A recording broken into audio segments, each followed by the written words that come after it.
Okay mga ka-winner, welcome po kayo sa aking YouTube channel. Walang iba kundi J Queen. So ayun na nga no, first time kong sumali ng midnight lunch ng Apple 17 series doon sa Power Mac Center ng SM City Gensan. And at this time ay i-unbox ko po uli ang aking nakuha or binili na Apple 17 base model. At doon pala sa Power Mac, in-unbox po yun doon dahil kailangan pong makita nila na maayos po ang unit ng customer. Dahil kung hindi, magsasign ka po ng waiver. Yan. Kaya wala tayong choice at kailangan natin i-unbox doon para sigurado talagang maayos yung ating unit. So, dahil balitang-balita po na kung bakit parang mga nababali yung mga tao sa kakapila ng pagkuha ng Apple 17 series, hindi yan dahil sa phone lang na bibili ng isang customer, kundi sa sangkatutak na freebies na pinamimigay ng mga dealer company ng Apple. Bago po natin i-unbox uli ang ating Apple 17 ay ipapakita ko po muna sa inyo kung ano po yung inclusion dito sa freebies na to.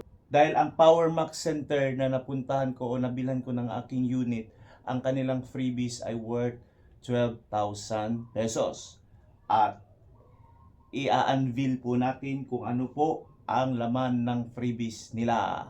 Siyempre, ito ang laman. So, meron po silang built-in dito na USB cable. Puti ito. So, I don't know how much to. And then, meron sila ditong Anker na worth na 30 watts. At ito po ay mabibili kadalasan 1,000 plus 1,500, yung iba 3,000 pa nga.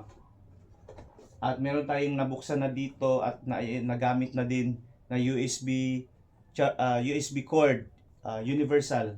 So, pwede to sa iPhone. Then, meron din sila ditong magnetic ring. Okay. Then, meron silang cord. Hindi ko alam kung paano to gagamitin. Pwede to sa phone. Okay. And then, meron po sila dito another charger na 30 watts. So ito yun. So ito yung sinasabi nila mahal daw. 2,000 daw to. Isa pa, meron din sila ditong Ichichiburichi na wrist. Parang ewan. Ayan.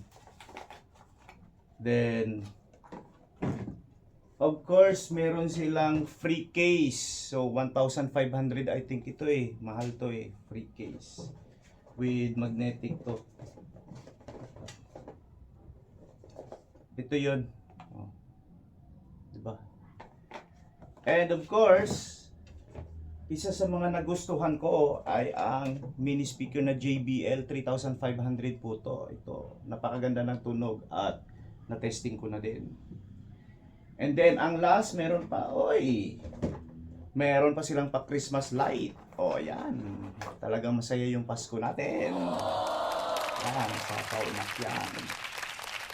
At ngayon, ay unbox natin muli ang ating Apple 17. And by the way, mga ka-winner, bakit ako nag-upgrade ng Apple 17 ngayon? Dahil ang last kong pagbili ng Apple ay ang 7 Plus pa doon sa Jarir, Saudi Arabia. So, that was 2019. Kaya mapapalitan na po siya ng panibago.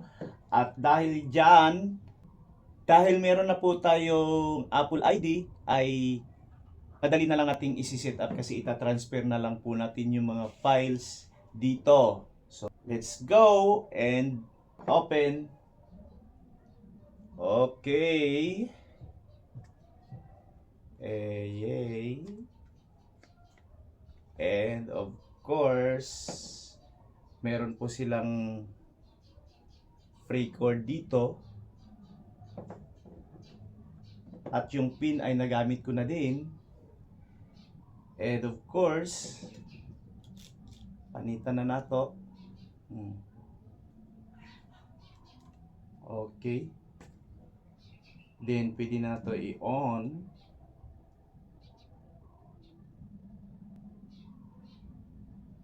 Ayan.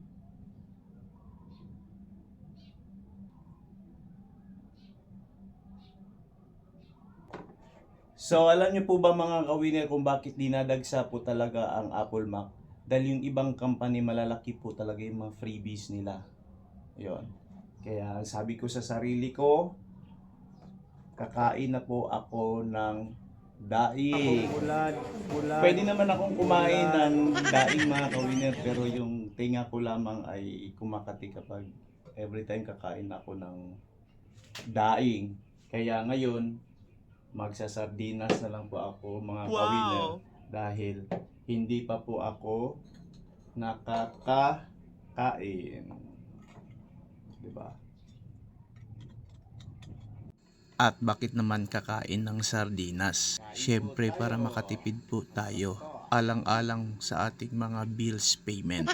So alam nyo na po mga ka-winner kung bakit talagang pinipilahan po ang launching ng mga Apples pagka every time may bagong mga product, dahil not simply just the phone lamang, kundi sa mga freebies na pinamimigay ng mga company. Kasi yung iba po dyan, sobrang laki po, around 15 to 20,000.